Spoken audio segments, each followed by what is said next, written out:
magandang morning po sa inyong lahat. Siyempre naman, oras natin sa Bangkaplongan. Check your time, 8:34 on the clock. Ito pa rin po ang lihim ng liham. Kasama si Jimbo at Lindsay. Good morning, buddy. Ay, morning, buddy. Inyong morning, buddy. Good morning, buddy. Sarap ng buddy. Kasama ni buddy. Pero pag ganyan yung buddy na kasama mo sa bahay at yung pinakasalan mong buddy partner, Actually, medyo battery po ako dun sa lalaki. Ano pangalan? Jutes ba o Dax? Hoy, hindi! Ano ba pangalan? Wala sinabi pangalan, no? Si Jen. Siya si Jen. Si Jen, ito yung babae. Ito yung asawa. Pero yung lalaki, di na walang pangalan. Kainis. Pero mga pangga, punta muna kayo sa ating official Facebook page, Energy FM 1067. At live na rin kami sa aming Facebook page, DJ Jimbo. At saka sa Lindsay 1067. Also on TikTok, live na po kami. Live na tayo, ha, mga pangga. Ayan na nga. At ang aking reaction, mga pangga, ay ito talagang Monday, ha? Monday na Monday, high blood. Nakaka-high blood, kaya tumataas yung presyon ko sa inyo, eh. Alam nyo, may bawon na ako dito pineapple juice, ha? Oo, kayo, ha? yung isang buong lalagyan ng pineapple juice, kanina niya pang iniinom, sabi ko, good luck. Yeah, good luck talaga. Everyday ko yata inumin to, eh. Hoy, hindi. Matamis din kasi yan. Mali! Mali! Sige, dahil dyan, kay Jen, awa kay Jen, sobrang, alam mo yun, alam mo, dito talaga ma-realize natin, no, na ang lalaki, sa isang relasyon, no, sa isang relasyon, kapag magjowa pa lang, sobrang sweet, binibigay lahat. Di ba gano'n siya, eh? Ganon. No? Ganon lahat. Ganyan naman kayo mga lalaki. Natural naman. Aminado naman ako dyan, partner. Medyo ako dyan. Siyempre sa mga lalaki talaga. Medyo sweet pa sweet talaga pag jowa, mag-boyfriend, mag-girlfriend. Oo, talaga gagawin lahat. Tapos talagang lahat susundin, no? Pag nagsama at nagpakasal na, medyo eto na. Dito talaga, no, masusukat. Tama yung mga matatanda, yung mga lolo't lola natin na, nako, sigurado ka na ba dyan sa mga pangasawa mo? Hindi mo pa lubos kilala yan, ha? Baka pag nagsama kayo sa isang bubong, lalabas ang ugali. Doon mo malalaman daw. Kaya nga, di ba, ang hirap magpakasal. Ang nanalo. Ang nanalo, sorry na. Hindi, ang ano talaga, partner, ang nakakaano lang doon is yung minsan talaga, wala, ang pag-ibig ay sugal. Oo, no? Ang pagmamahal ay sugal. Di mo talaga malalaman. Kasi alam nyo, panggaha, ito may share ko lang partner, ha? Di ba nga kapag halimbawa, magjowa at mag-boyfriend, girlfriend pa lamang kayo, syempre pareho naman eh. Lalaki at babae, todo effort yung lalaki, talagang grabe yung serbisyo sa babae, lahat ng gusto ibibigay. Ganun din naman yung babae, lahat ng pag-intindi, lahat ng pagiging sweet, di ba? Ganyan din ang mga babae. So feeling ko, na-overlook kasi ni ate, itong part na ito ng buhay ni jowa niya. 'Di ba? Akala niya kaya pang magbago nitong jowa niya, pero hindi talaga. Alam mo na ano ko, kaya ako biglang napagtanto ko lang ngayon na normal pala pag magjowa pa lang, sa isang relasyon pa lang kayo, ha, na nag-aaway. Para doon mo nakikilala yung, kasi kapag more sweet kayo, walang pinag-aaway na bagay, ang pangit pala ng ganun. Kasi, hindi mo nakikita. Hindi mo nakikita kung anong tunay na ugali ng isang tao, mapababae, mapalalaki. Eto na, wala tayong magagawa, kasal ka. Pero this time kasi medyo tagilid yung lalaki. Dahil nga, nananakit, no? nagmumura. Pero hindi dapat murahin ng anak. Boplocks ka pala. Mali yun, ha? Hindi ba pwedeng ganun? Kasi nga, ba't mo idadama yung bata ngayon? Lalabas ugali mo, lalabas ka, makikipag-inuman ka, tapos lasing ka uuwi. Alam mo, ako, aminado ako, uminom ako. Pero never akong nagwawala. Wag maoy. Sa ibang paraan. Pero, doon ka nagwawala.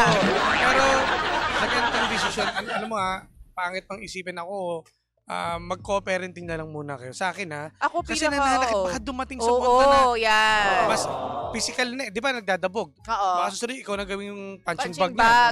Naku, may ano yan. Kasi tag dito yung sinusuntok yung pader. Tapos nagbabasag ng gamit. Alam mo, hindi yan, yung mga red flag sa akin yan eh. Kapag ganyan ng isang tao, lalo na ang lalaki. Dati naalala ko nung wala pa akong asawa, yan yung una kong tinitingnan sa lalaki. Yung kapag galit siya, paano ba siya nagagalit? Nagbabasag ba siya? Nagbabato ba siya ng gamit?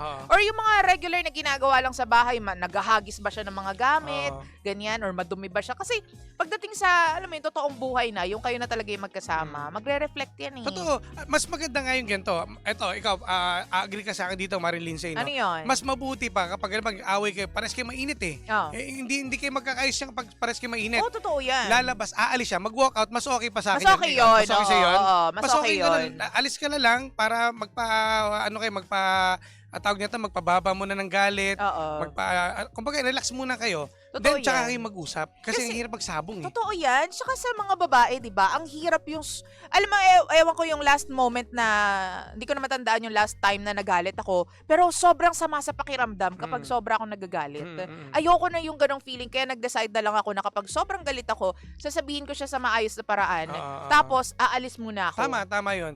Kasi Diba? alam mo, di ba ang tawagan nyo, my Halimbawa, loves. my loves, Oh, mahal. Ganyan. Tapos pag nag-away kayo, mura na yung pangalan mo. No? Pangit, diba? Minumura. Ay, puts! Ganon tawag sa'yo. Ah. Parang ano na eh, kumbaga, hindi mo mapipigilan ng emosyon ng isang tao eh. Oo. Lalo na kapag ang problema ay sa pamilya. Oo. Sobrang sakit. Kaya mas maganda yung alis ka na lang, magpaano ka muna, Palamig ka muna.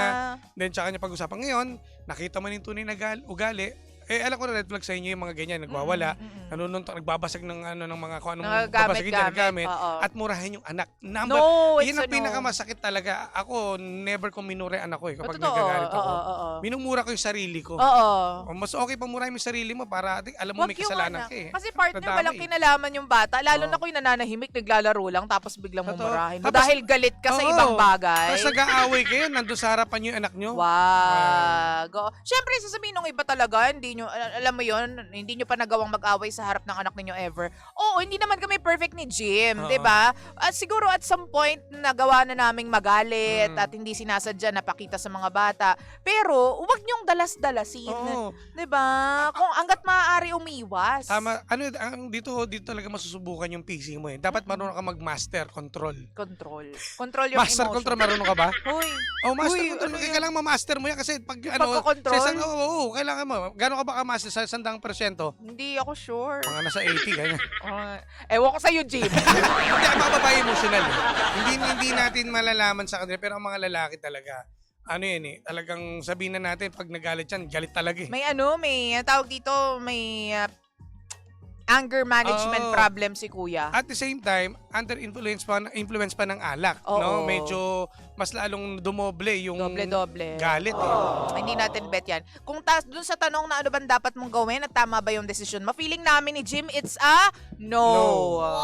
Feeling namin it's a no. Pero kasi nagpakasal na kayo, so siguro piliin mo na ayusin siya, tulungan mo Oo. siyang maayos yung problema niya. Totoo. 'Di ba? Hindi ko alam, mag-seek kayo ng professional help, mag-consult kayo sa mga eksperto, sa mga doktor, mga bihasa, 'di ba, para maayos 'yun. Correct. Pero alam mo, magagawa mo lang 'yan, no, partner, kung gugustuhin din Oo, ng ng partner asawa mo. Well, sa ganitong sitwasyon, no, if ever naman ginawa mo yung effort at wala talagang patutunguhan, yung sinabi ko, co-parenting, wala namang mawala doon. Kumbaga parang wala na talaga. Ikaw, binigay mo na lahat. All out ka na. So, alam ko, susuko ka na eh. Nandyan na eh. Pero, Kasi baka mamaya, ano na lang, mag-ano kayo sa bata. oo, No, yun na lang. tulong na lang. Magtulong na lang kayo doon. Nakakatakot yung Oo, ganyan, wag partner. na. Kasi Oo. baka mamaya masaktan ka pa niya ng malala. Tapos mangyari pa yung hindi natin gustong mangyari Mas Diba? mabuting umuwi ka muna sa parents mo. sa pamilya mo. Sa pamilya mo. Kaya sama yung anak bumukod. mo. Kaya kung hindi mo gustong may kasama, di bumukod kayong Oo. dalawang mag-nanay, Oo, mag-ina, mag-ina. di ba? Oo, pwede. Sabi mo naman, kaya mong buhayin yung anak mo Oo. ng sarili mo, then good for you. Oo. Alam namin alam mo na kung anong dapat gawin. Correct. It's just that minsan, kailangan ng validation mula Yes. sa ibang tao. Kung tama ba itong gagawin ko? Tama ba? At hindi, ano naman eh, ubaga darating din sa punto na ikaw pa rin ang masusunod, no? True. Maraming mga bagay o may mga kaibigan ka na magbibigay ng advice sa'yo. Karamihan, syempre magulang, no? Na hindi na mawala. Ikaw pa rin masusunod kasi papakinggan mo lang sila eh. True. At nasa sa'yo, it's your choice kung anong plano mo sa buhay, Oo. kung anong plano mo sa anak mo, kung kaya mong itaguyod, why not? Why not, not, diba? diba? May mga tao na karapat dapat din para sa'yo na handang tumulong, no? Alam mo, partner, ang natutunan ko, kakanood ng mga movies. Ano? Kung meron kang, halimbawa, meron kang trouble, deciding on whatever, tanong mo sa sarili mo kung anong ipapayo mo sa anak mo, kung sa anak mo nangyari ang problema na yan. Anong ipapayo mo? Yun ang Umalis tingnan na, mo. diba? Yun ang tingnan mo. Yun ang eh. tingnan mo. Oo, Halimbawa, basihan, sa anak mo nangyari, yung sinasaktan, minumura, oo. pinaghihinalaan, anong Totoo. ipapayo mo sa kanya? Correct. Yun yung gagawin mo Tama. dapat. Tsaka isipin mo na wala namang magulang na papayagan ng anak nila na minumura ng asawa. Oo. Ginugulpe, Sakit nun. nagbabasag, di ba? Oo. Eh, baka susunod yan, hindi lang alak ang iniinom niyan. Oo, ano. Baka mapunta pa sa masamang bisyo. Kasi Kaya iba ugali. nga, oo nga, iba ugali. Oo, iba ugali. Ibang timpla. Normal ba yung taong gano'n na nagwawala? Kapag galit ka lang. Oo. Hindi na para magbasag. Tsaka hindi para gumawa ng mas malaking problema. Oo. Pero kasi may mga ganyan talaga kapag Hindi may maiwasan alak. eh. Oo. Hindi natin maiiwasan no, sa mga gentong babae na nakakaranas sa gentong relasyon. Siguro mag-isip-isip ka na. Hindi namin nila lahat, no? Kapag nag-aaway naman, normal yan eh. Sa isang relasyon eh, mapaasawa, magjowa. Pero kung sa mga gentong bagay, medyo mabigat to na problema. Oo. Hindi biro ito kasi merong mga... Kasi may violence. Oo. Oo. I hate violence. Yeah. We don't like violence. Diba? Ay nako, pangga 8:45 na po ng umaga. Basa muna tayo, partner, bago tayo magpaalam. Sabi ni Rodel Rico, ate, may nursing asawa mo. Sila yung sarili lang ang pinaniniwalaan at manipulate ng sitwasyon. Ay, totoo. Oh. Sabi naman ni Kim, aray mo. Oo nga eh, aray mo. Pero totoo yan, na-feel nyo naman yung yung mga gentong sitwasyon, no? Pero hindi natin pa rin hawak ang kanyang desisyon, no? Nasa sa kanya yun, na kay Jen, kung anong dapat niyang gawin. Basta kung ano yung desisyon mo, sana makakabuti, no? Hindi lang para sa'yo, para sa anak mo. Para sa anak mo. Sabi naman ni Irene, pag-usapan niyo muna yan. Kung hindi niya maipapangako na magbabago, iwanan mo na lang kasi toxic yan. Good morning, DJ Lindsay and DJ Jimbo. Shoutout man po, Talisay Street, Alion. Hello, good po. morning. Ganun umaga po. And good morning din, partner, kay ate Baby Rodriguez. Thank you po sa live ninyong dalawa. Maraming salamat Maraming din salamat. po. At isa na namang storya na talaga namang hindi biro, no, na pinagdadaanan to sa isang Oo. mag-asawa, no. Oo.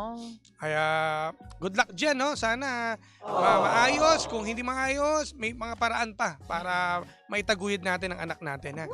True. 8:46 on the clock. Maraming salamat po sa pagtutok at pagantabay sa amin ni Jim kanina pang alas 4 ng umaga. Ngayong buwan ng Pebrero, ay talaga naman another day, another new sked for my partner.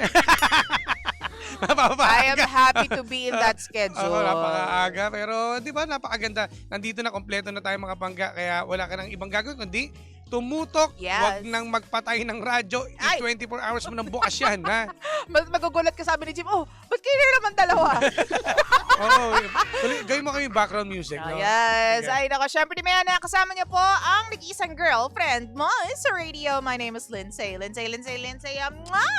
At ang inyong Jimbolicious DJ, my name is Jimbo. At tayo pa rin po ang number 106.7 Energy FM. Panggawang sabing radyo, Sabihin mo!